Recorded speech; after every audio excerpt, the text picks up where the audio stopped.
Picture this. You're 18, fresh out of high school, and your own mother rolls her eyes and walks away when you defend yourself. But here's the thing, I was done being the silent, traumatized kid. This is the story of how I found my voice, and trust me, it was loud. If you've been following my story, you know about the childhood abuse and selective mutism. But what happens when that scared little girl grows up and finally learns to fight back? Buckle up because this gets messy. So, I just finished my A-levels, feeling completely lost about what to study in university. Despite battling depression, I somehow scraped through with average results. I had no clue what I was passionate about. Honestly, I felt passionate about nothing. Everyone started giving me career advice, which was fine, I guess. But then my dear maternal aunt, the one who spent years tearing me down, suggested I become a teacher. I gave an honest response. I don't think I'm suitable for handling so many children at once. Simple, right? Wrong. This woman complained to my mom that I was being rude. My mom, in her typical style, just passed along the complaint without defending me. But here's where things changed. By 18, I wasn't that mute, scared kid anymore. All those years of bottled-up rage had turned me into something else entirely. I was hot-tempered, sarcastic, and ready to bite back at anyone who came for me. I exploded at my mom. Did you even hear what I said? Which part was rude? You want me to say, "Oh, thank you. I'll become a teacher and vomit myself to death dealing with 40 kids? And why didn't you defend me as your daughter?" You know what she did? Rolled her eyes and walked away. Classic. From that point on, every time my aunt tried to come for me, I came back harder. It was payback time for all those years she told me I should be grateful to be born because my mom chose my dad. Like, seriously?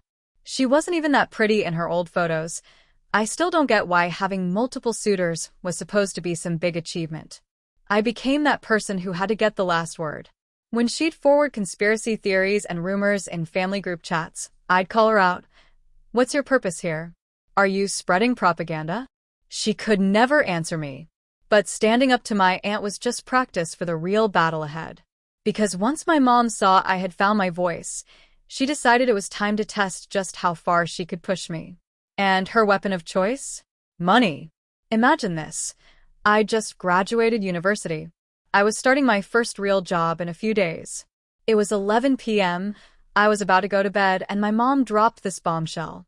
She demanded $500 monthly from each parent. That's $1,000 total out of my $1,600 take-home salary, leaving me with just $600 for the entire month. Her logic? My eldest cousin gave his parents that much. But get this, he was 9 years older than me, worked in engineering with overtime pay, and earned at least 50% more. Meanwhile, I was entering the audit world with terrible pay and no overtime pay.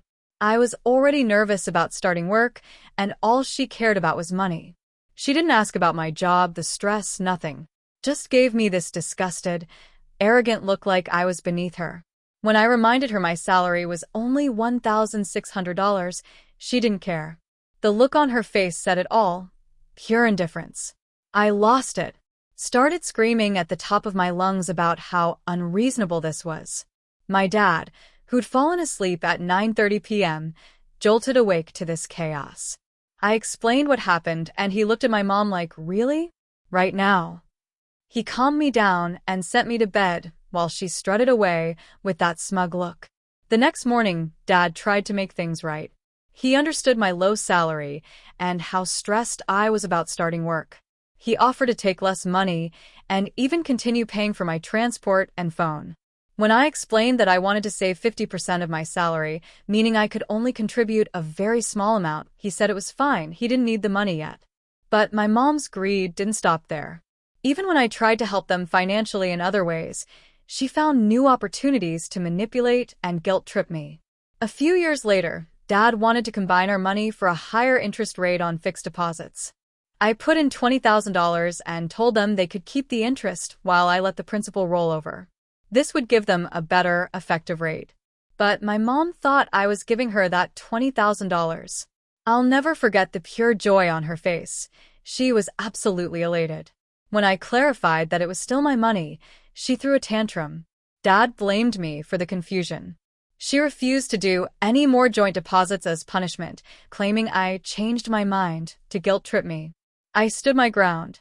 From then on, only Dad and I combined our funds while her money got eaten alive by inflation.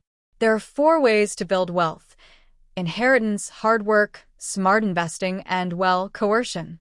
My mom always chose the laziest route: manipulation and guilt trips. While all this financial drama was playing out, I was also dealing with the stress of my demanding job. And guess who was there to support me through those long, exhausting days? Hint: it wasn't my mother. Working as an auditor meant staying late. Sometimes until 11 p.m. or midnight was normal. You know who waited up for me every single night? My dad.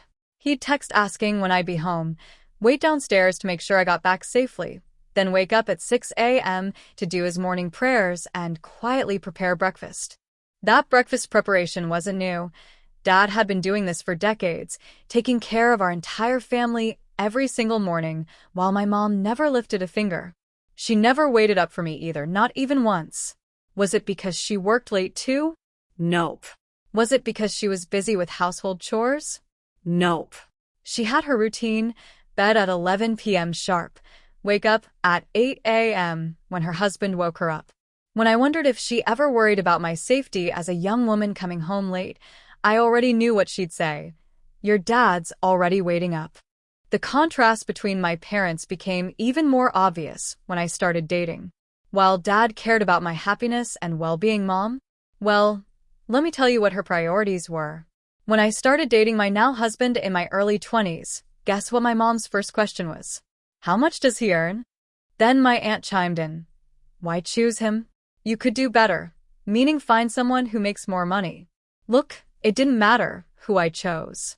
They'd always have something to say.